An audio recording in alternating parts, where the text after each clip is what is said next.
watertight walls that are grout-free and easy to clean. Smart, cost-effective, and guaranteed for life. Bath Fitter. Today on Fox News at 4, U.S. and Israeli strikes on Iran are escalating.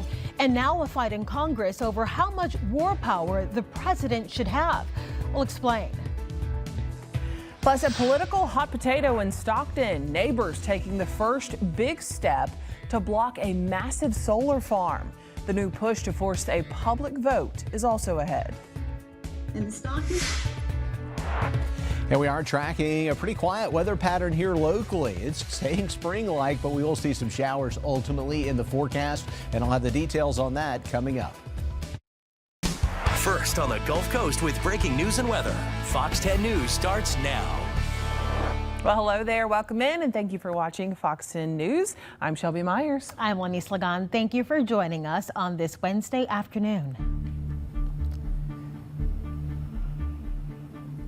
And first today, Israel and the U.S. are stepping up attacks on Iran as the Senate holds a vote on whether to allow a future vote on limiting the president's war authority. That measure is expected to fail. Brian Abel reports.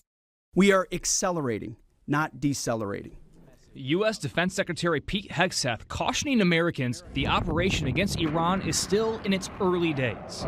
Iran's capabilities are evaporating by the hour, while American strength grows fiercer, smarter, and utterly dominant. More bombers and more fighters are arriving just today. Hegseth says the next phase of the military action is for U.S. and Israeli air forces to take complete control of Iranian skies. And the Department of Defense released new video Wednesday of a U.S. submarine sinking an Iranian warship in international waters. Abraham Lincoln. On the ground, we will now begin to expand inland, striking progressively deeper into Iranian territory and creating additional freedom of maneuver for U.S. forces. The Pentagon identifying 4 of the 6 American service members killed Sunday in an Iranian drone strike. More than 1,000 people have been killed in Iran since the war began, according to U.S.-based group, the Human Rights Activist News Agency. Meanwhile, American civilians in the region are scrambling to evacuate. The U.S. has closed embassies in 3 countries, reduced its regional diplomatic staffing, and warned Americans to leave. If an airport's been attacked or the airspace is closed, then we can have the planes lined up to go, but we can't get them to land because we don't have the permissions to land there. So that's the challenge, but rest assured, we are confident that we are going to be able to assist every American. In Washington, Brian Abel reporting. Well, one local Iranian in Mobile is sharing his experience being Iranian in America as war continues in his home country. You're going to hear from him in less than an hour, coming up on Fox 10 News at 5. It's tax season time, and the new head of the IRS is in the hot seat on Capitol Hill. Frank Bisignano is the first person to serve in the newly created role of CEO, getting hammered by Democrats about how the agency will cope with the loss of more than 25% of its staff during the DOGE cuts. The IRS is also accused of targeting the president's political enemies and not being truthful about the size of Americans' refunds. The CEO pushing back, claiming the agency is more than ready to handle the 164 million returns expected to be filed this year. There were some tense moments about the IRS sharing sensitive data with ICE for use in immigration enforcement, which was later ruled to be illegal by a federal judge. We feel great about the staffing levels. Wait times on the phone are single digits, and that's a really good performance. Was anybody fired as a result of these 42,000 illegal disclosures? No, sir. Was anyone disciplined? No, sir. If you haven't filed your taxes, the deadline is April 15th.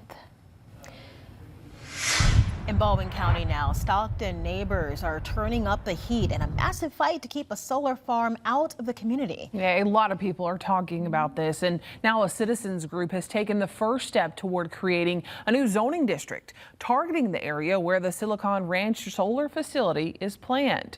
Right now, the area is unzoned, which has prevented the county from stopping development. While there are no guarantees with the commission accepting the notification of zoning requests this week, the citizens group can now collect signatures to get a referendum on the upcoming ballot for a vote. The affected area includes the Stockton Historical District and Zoning District 3. Commission Chairman Jeb Ball says the process is going to take several months. When you add up all the days, I don't know the exact number, but it's 120 days for to gather the signatures. Then the probate judge has so many days to verify the petitions. If they lacking some signatures on the sheet, then the probate judge allows another so many days to get the few signatures left to get. Then it has to be verified. Well, Fox 10 News has reached out to the ranch to see if there were any closer to setting up a town hall meeting with residents. Coming up tonight at 5, we'll tell you what was said and also take a look at how soon a referendum would likely appear on a ballot. Homeschooled Alabama students could soon take advantage of career and technical education programs at their local public schools. The state's Finance and Taxation Education Committee approved the bill earlier today. Alabama political correspondent Jessica Umbro joins us live in the Capitol studio now. Jessica, why is this something lawmakers say they want to talk about? Well, the CHOOSE Act, that program where families can get money to send their children to non-public school options, does include families who choose to homeschool their students. Now, this bill looks to give those homeschool families the opportunity to send their child to a public school to get career and technical classroom experience in a traditional public school setting. If a family decides to send their child to any of these types of classes, they'd have to pay any course fees or the amount equal to the fees charged to the enrolled public school students. Homeschool students' requests to be in the class would be considered after their public school peers. The bill sponsor says the state should give these career training opportunities to all students. But one lawmaker questioned if it would instead hurt public schools who would have to facilitate these extra students. It's really hard to replicate career tech programs in the homeschool environments. So this allows our homeschoolers to attend homeschool or attend career tech programs when there is room. They're getting the money, but at the same time, the school that they want to go to is not getting the money. So we're not providing support for those public schools.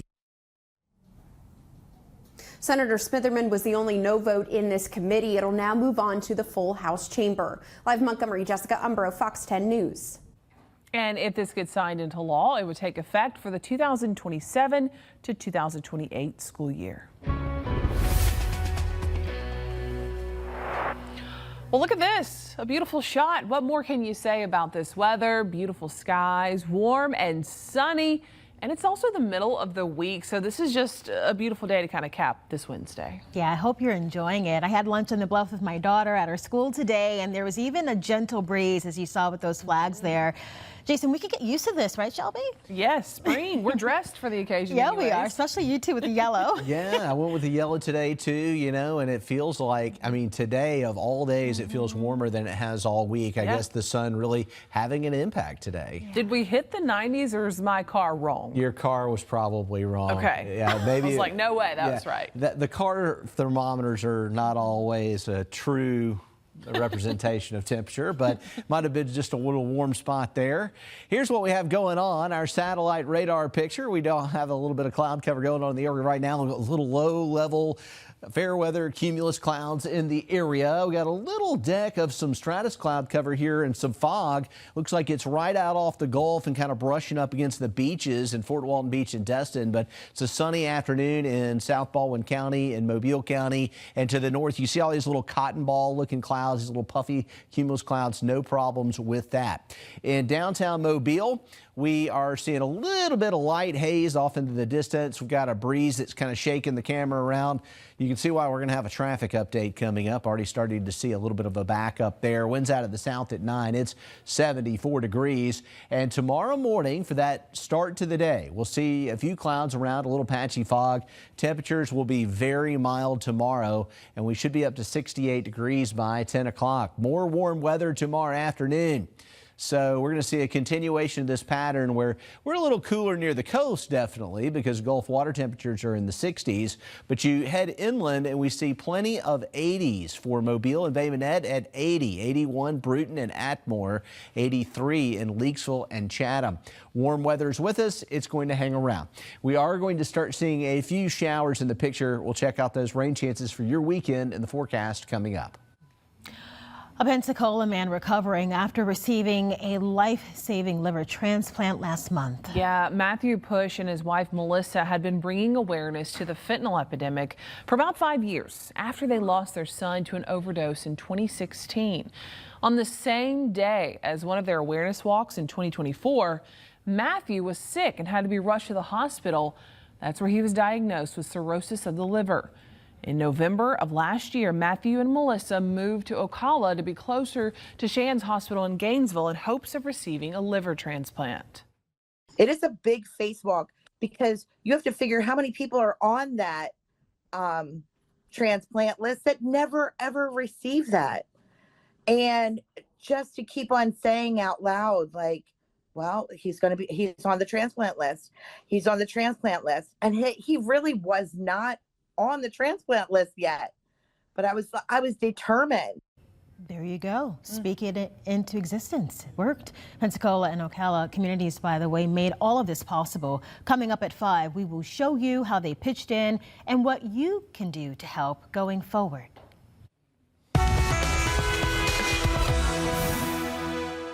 All right, here's your Daphne situation. As we look back towards Mobile, we have a little bit of low cloud cover and some haze in the distance. It's really even just a little bit of light fog. It's most likely what's going on. But things look pretty good with our Eastern Shore Toyota camera.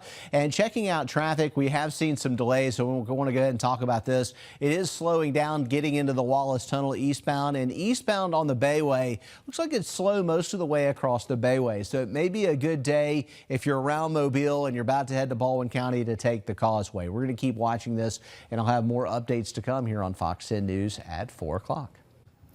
Also ahead on Fox 10 News at 4, ready to take a walk on the wild side? The Alabama Gulf Coast Zoo is offering a sip and stroll with your favorite animal ambassadors. It is for a good cause. We'll have the information in a live studio interview. Taking a look outside at the beach, yellow flags out there. We have been seeing some really nice blue skies. Speaking of blue, a fun fact, ducks prefer the colors blue and green, and they often sleep with one eye open, apparently to watch out for danger. We'll be right back. Miscellaneous agriculture worker. Fox 10 In Depth, available anytime on the Fox. Welcome back. The Alabama Gulf Coast Zoo is hosting Art on the Wild Side, an unforgettable night where you can sip and stroll and hang out with your favorite critters for a good cause. Joel Hamilton is here from the zoo to talk more about this event. Good to see you. Good to see you again. You know, this is sure to be a fun time. Walk us through this event. It is. It's a fantastic event. It's our annual spring fundraiser. But it's a stroll through the zoo with opportunities to taste different wines and whiskeys and a variety of restaurants with their best foods available. And, you know, like you said, it's all for a good cause to help support the zoo. And hang out with animal ambassadors. So we're talking the snakes and the giraffes and what else? Yeah, we've got a variety of animals that we refer to as ambassadors. These are the animals that go out for education programs that you have a chance to get a little bit closer to. Okay. And they help us do our teaching, So maybe not the giraffes then. No, it's kind of hard to take the giraffe out. But yeah, as you well Lemurs, know, we maybe? do giraffe feeding, so you do get a chance to get up and close to them. Okay, cool. And as you mentioned, this is a fundraiser. So what is this helping to support? The zoo is a nonprofit organization. So, you know, we depend upon donors, supporters, visitors, every day at the zoo for our operations. So again, this is our big fundraiser of the year. So everything goes back into the zoo to help support the zoo and its programs. It's a very important event for us. And it is coming up quickly, Yes, March it is. 28th. So how can people get involved? Well, as always, AlabamaGulfCoastZoo.org. Go to our website. You get all kinds of information. Tickets are on sale. Opportunities to, you know, be sponsors if that's what your choice is. All that information is online at our website. Awesome. And you brought some artwork. I did. Who are we showing off today? Well, I brought two of them, two unusual ones. The ones down here towards the floor. I think we've talked about Clint Eastwood before. Okay. Eastwood. Clint is our beaver. There you go. I get that. I like that. But, you know, there's a footprint or two in there, and the big swoosh on the side there is from his tail. Okay. So they kind of, you know, stomp and roam through the paint and do different things. The smaller one here is actually from our giraffe. We don't use paint with the giraffe. Oh. That's actually with food coloring. So how does that work? That's a big lick. Because giraffe, you know, in the wild... Giraffe in the wild, they use that long tongue to wrap around branches to pull leaves off of the branches. Okay. So they go up and we put a piece of food on there and they just kind of go like this on the food coloring and create beautiful art. I love it. I say this all the time, but you truly do have like the best job. You know that though, right? Yes, I do. Yeah. We have fun, that's for sure. Do, and that's what it's all about. So again, just to recap, this is the Sip and Stroll fundraiser coming up the 28th. Yes. Art on the Wild Side. There you go. Wine and whiskey stroll through the zoo, March 28th, 6 to 9 p.m. All right. Thank you for stopping by. Thank you. Thanks for having me. We'll have this information for you on fox10tv.com so you can watch it and share it with someone you know. Spring break's going on, summer's coming up. If you need something to do, this is where you want to be.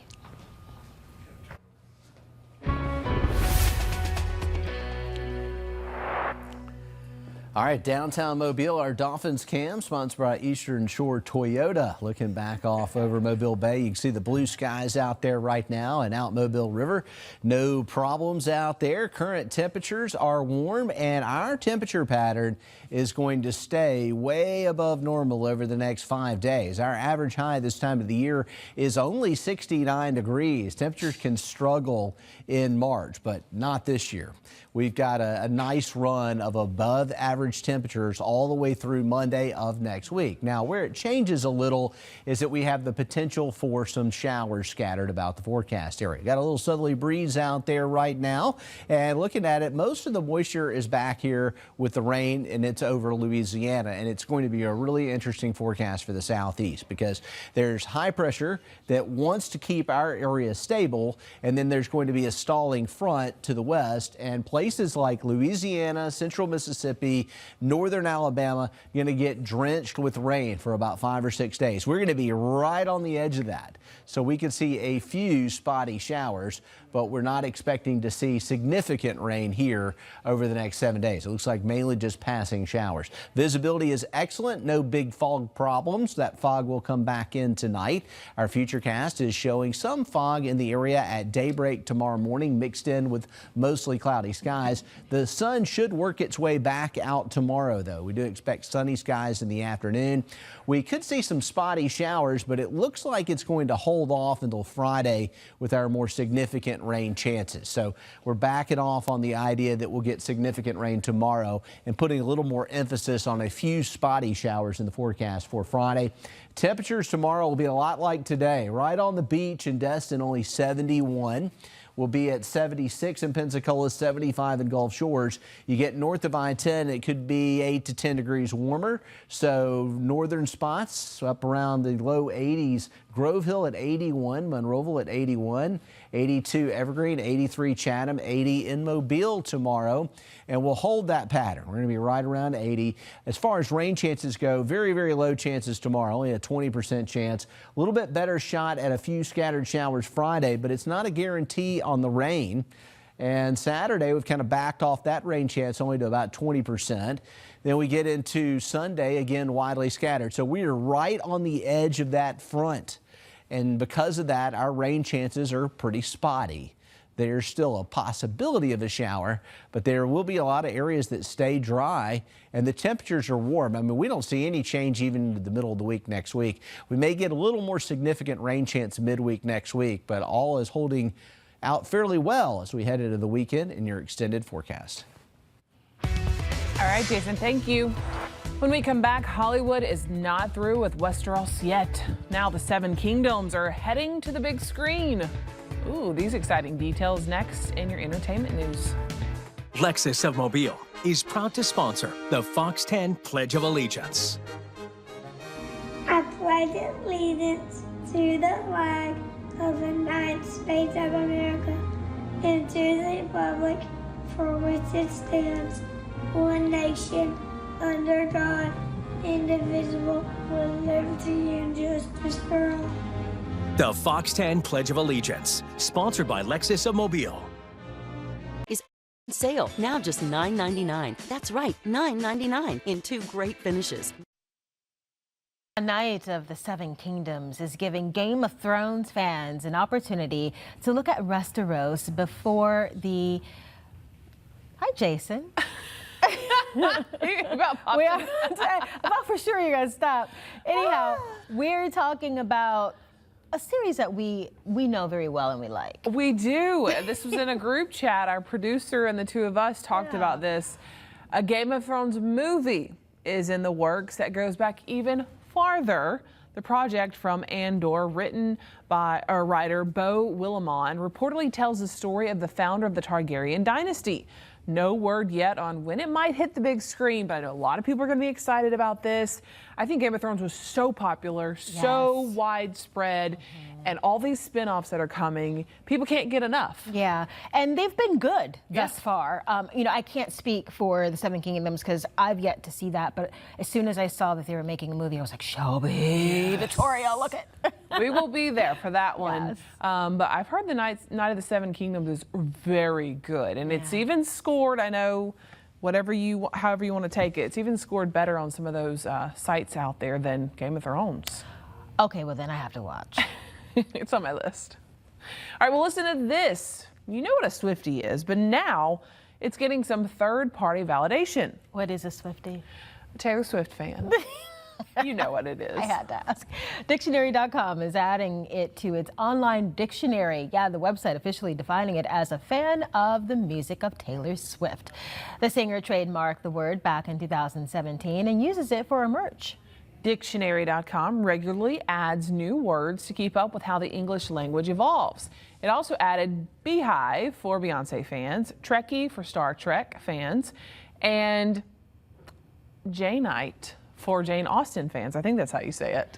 You know, I had to take a stroll down memory lane because there are already so many words that are being added. Remember mid? Yeah, you say that's mid. Yeah, and bussin'.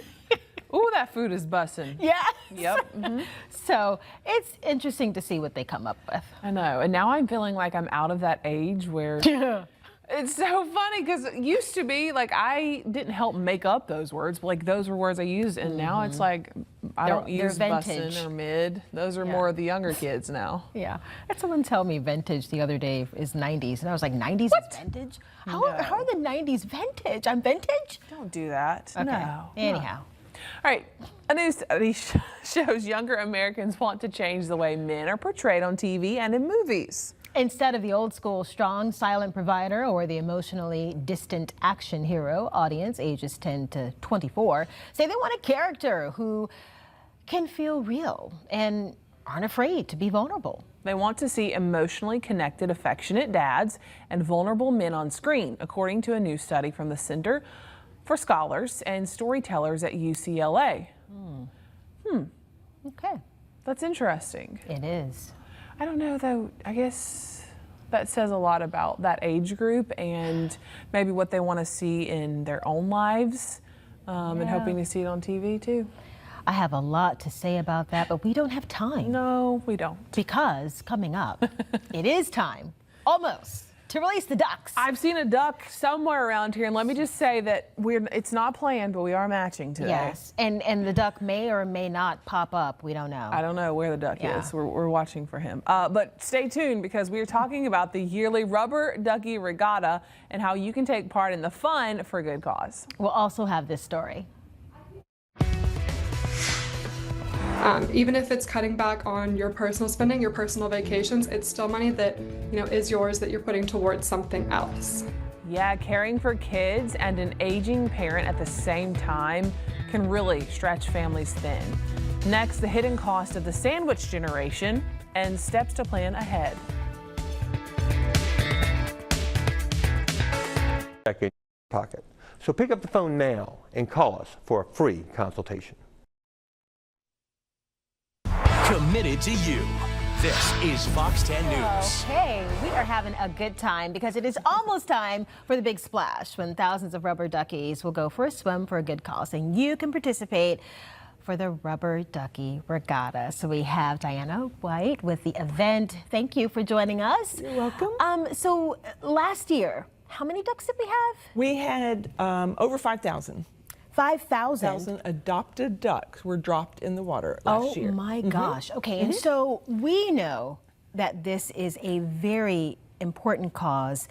Talk about what it supports. This, all of the proceeds from this support the Ronald McDonald House of Mobile. And as most people know, we serve the entire Gulf Coast area, including parts of Mississippi as well, the Gulf Coast of Mississippi.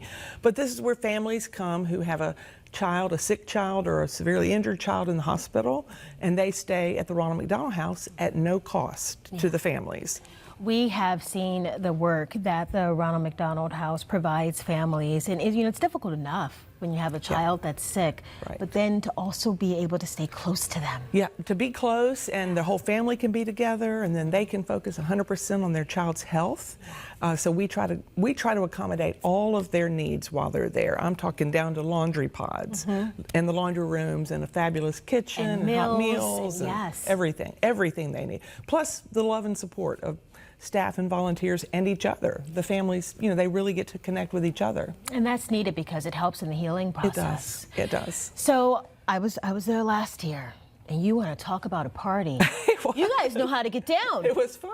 It was fun. What all can people expect? And it's not just the duck drop that you're seeing on the video here. There's so much more. There's so much more. The prizes. Exactly. It starts at 11. The duck regatta itself, we don't drop the ducks till 4. But during the day, there's all kind of activities. It's very family oriented. There's bouncy houses and face painting and that kind of stuff. But there's also a live Family Feud type game that goes on, and this year we're going to allow people from the audience to participate as well, like to form a team. Then there's the big thing is this Jeep show, and it's a Jeep contest, decorating contest, and the theme this year is so perfect for us. It's Happy Meals on Wheels. Oh.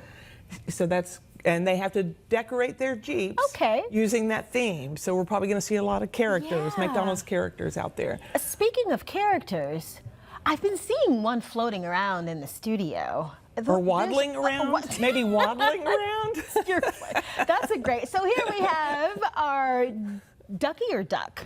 He's a ducky. A ducky? Okay. So we're going to see some, little dance there going on. Okay. Showing us up here. That's right. Like you said, this just lends to the family fun that you're going to have out there. So people who want to go, again, let's go over the dates and where they need to be. So it's March 21st. It's a Saturday. It's coming up. At OWA, of course. And you have to adopt your ducks if you want to have a duck in the race. Okay. And we've got great prizes. Can I mention one of the prizes? Of course. So the number one prize, the first place prize is whichever duck crosses the finish line first, gets what we're calling a Gulf Coast Dream Weekend. That includes 2 tickets to the Luke Bryan concert at the Wharf, a 2-night stay at an Orange Beach condo, and dinner for 2 at Villaggio Grill. Oh, wow. Right there by the Wharf. Right there by the Wharf. Yeah, plus 2 season passes to Tropic Falls at OWA. So, and then we have second place, which is a $1,000 Rouse's gift card. That sounds pretty good. Yeah, it's all sounding really good. Ducky did just what I did. It was like, headbone. I mean, that's a lot going on. Yep. So there's lots of chances to win lots of different things that day. The Jeep show contest is going to be big. I think we could have 300 Jeeps out there. I don't know. And then guests or spectators that day get to vote on their favorite Jeep. Okay. And the Jeep contest winner also wins 2 tickets to Luke Bryan. So you don't want to miss it. Get those tickets starting now. Starting now. They're on rubberduckyregatta.com right now. Thank you, Ducky. We will have this information posted for you on fox10tv.com. Diana Brewer, thank you for stopping by. So Always welcome. a pleasure to have you here. And look for this information shortly after this newscast.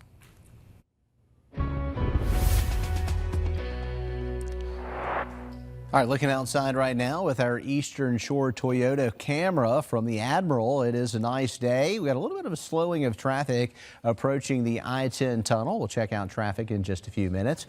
Right now, we're checking out our Fox 10 weather app where we do have an update on the temperatures. They look outstanding for the next couple of days, but there are some rain percentages that we need to discuss in our forecast. We also have an update on the potential for fog in the area. Now, we saw something cool. This picture came in to us through our Fox 10 weather app, and we had a SpaceX launch that was in Cape Canaveral, Florida, but you could see it from Gulf Breeze really well. We appreciate Nubia for sending in this picture here, and we got another shot of it here from Foley. I mean, you can see this thing from a long ways off, and it was very visible this morning with the launch occurring just before 5 a.m. So, you know, 2 for 2 on things going on in the skies. Yesterday morning early, we had our lunar eclipse, and this morning we had the SpaceX launch.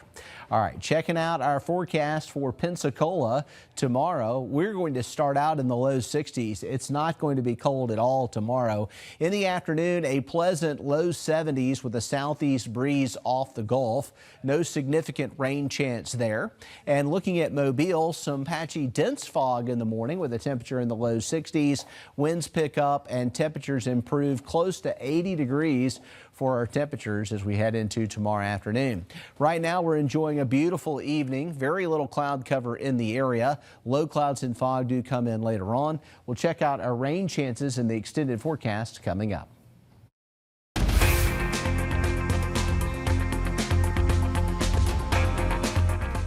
They're caring for their children, trying to get help for care with an aging parent, and all at the same time. Yes, it's often called the sandwich generation. And for many families, it can come with real financial and emotional strain. In this Watching Your Wallet, consumer investigator Carice Jackman is having a look at the hidden costs of caregiving and the steps you can take to plan ahead. Juggling life at home can get complicated fast, especially when you're supporting kids and also helping care for a parent. That situation is often called the sandwich generation. So you've still got someone, maybe they're 18 or under, that's living under your roof, but you've also still been lucky enough to have your parents around, so you're also taking care of them. Dana Edens, media relations manager at Retirement Living, surveyed people who identify as part of the sandwich generation. She says in that survey, around 28% of respondents reported spending 5 to 9 hours a week providing care. And 51% also reported that caring for children and a senior loved one increases their stress or fatigue. So you've got those out-of-pocket expenses. You also lose something that we looked at is your own expenses, like retirement savings, if you have to spend that money on a caregiver or caregiving. We looked at things like household necessities. Even if it's cutting back on your personal spending, your personal vacations, it's still money that, is yours that you're putting towards something else. So what can help when you're trying to manage care and your budget at the same time? Eden says start by asking your employer what flexibility or benefits may be available. I think that there's a lot of assistance and benefits out there that are often unused. You've got FMLA, the Family and Medical Leave Act, that could help you providing that. She also recommends looking closely at your household budget and talking early with family about what care will look like and who can help. Having a conversation and sharing expectations with your family about the time, money, support can really help carrying the burden versus just on one person. With this Watching Your Wallet, I'm Carice Jackman. More than 1 in 3 adults and 1 in 4 children suffer from seasonal allergies. And if you live in certain parts of the country, you might be sneezing more than usual this spring.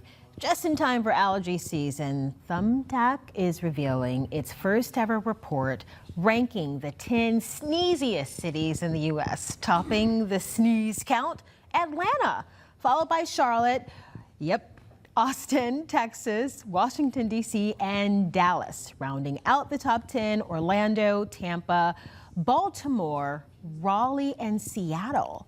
Seattle was interesting. It rained so much there. All right, making the list is nothing to sneeze at. 7 of these top 10 cities are in the southern part of the country where longer growing seasons are. You also have dense tree coverage and high humidity. That all creates the ideal condition for pollen to linger.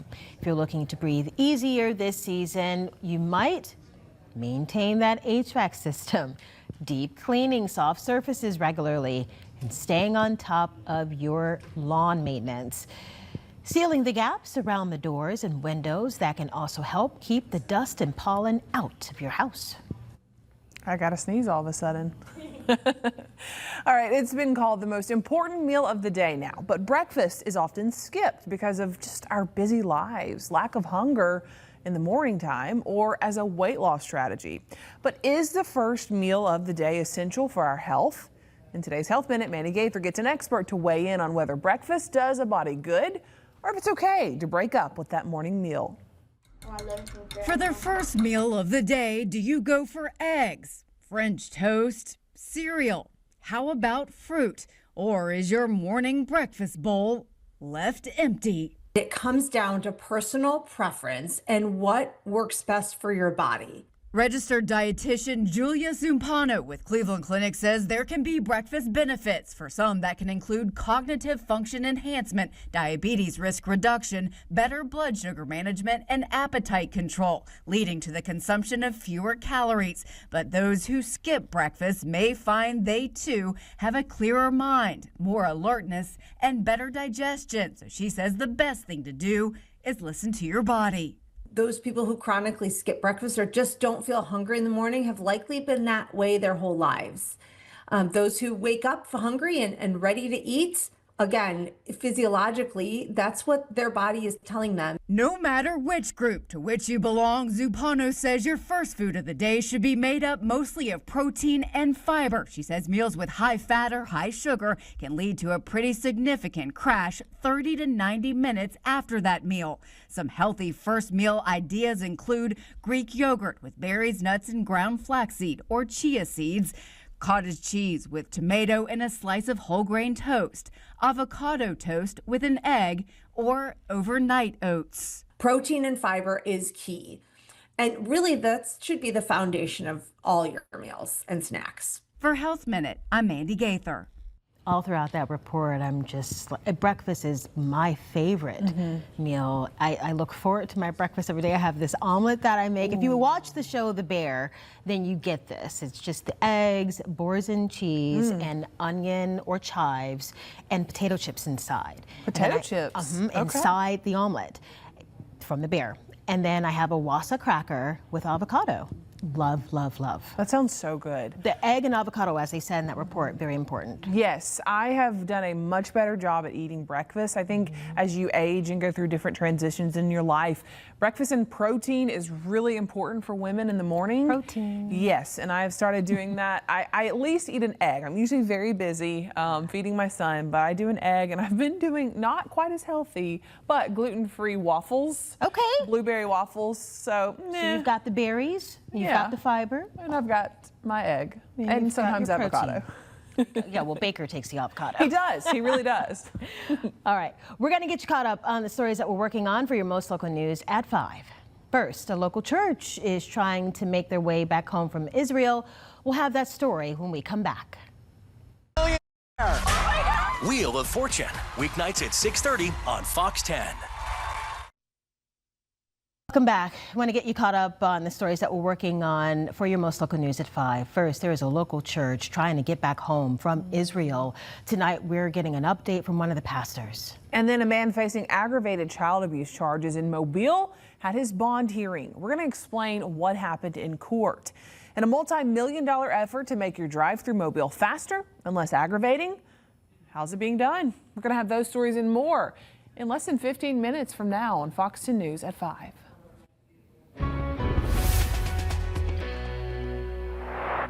All right, right now, downtown, 74 degrees, winds out of the south at 9. Looks like a nice shot there out towards Mobile. No big problems. Our Eastern Shore Toyota camera from Dolphins. Satellite radar picture shows some showers here over southeastern Louisiana. Those occasionally getting up into southwestern Mississippi. The rain's way to the west.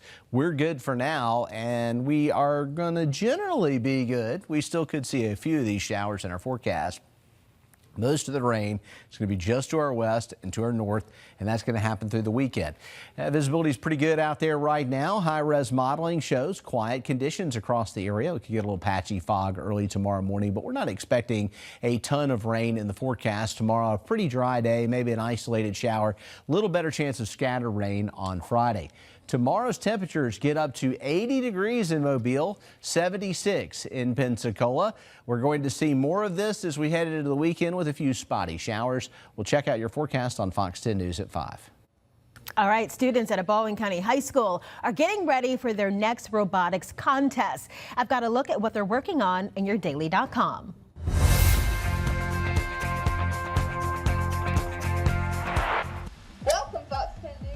That's TG3R. He's more than just a pet. The robotic dog is the pride of the robotics team at Baldwin County High School. And right now, the students are in full preparation mode. Their next big challenge, a statewide competition in Tuscaloosa. TG3R is believed to be one of the first robotic dogs in the county, and the team raised money to buy him themselves. They've been putting him to work ever since, both for outreach and for learning inside the classroom. But TG3R isn't the competition robot. When it's time to compete, students bring a separate bot, one that can be customized. And this is where the pressure kicks in. Teams don't know the challenge until the day of the competition. They have just 2.5 hours to read the problem, solve it mathematically, write the code, and then send the robot out to the competition floor. A lot of practice where the students work on mock sheets. They come armed with calculators and rulers to solve the problems involving color and moving objects. Then they translate every number into code.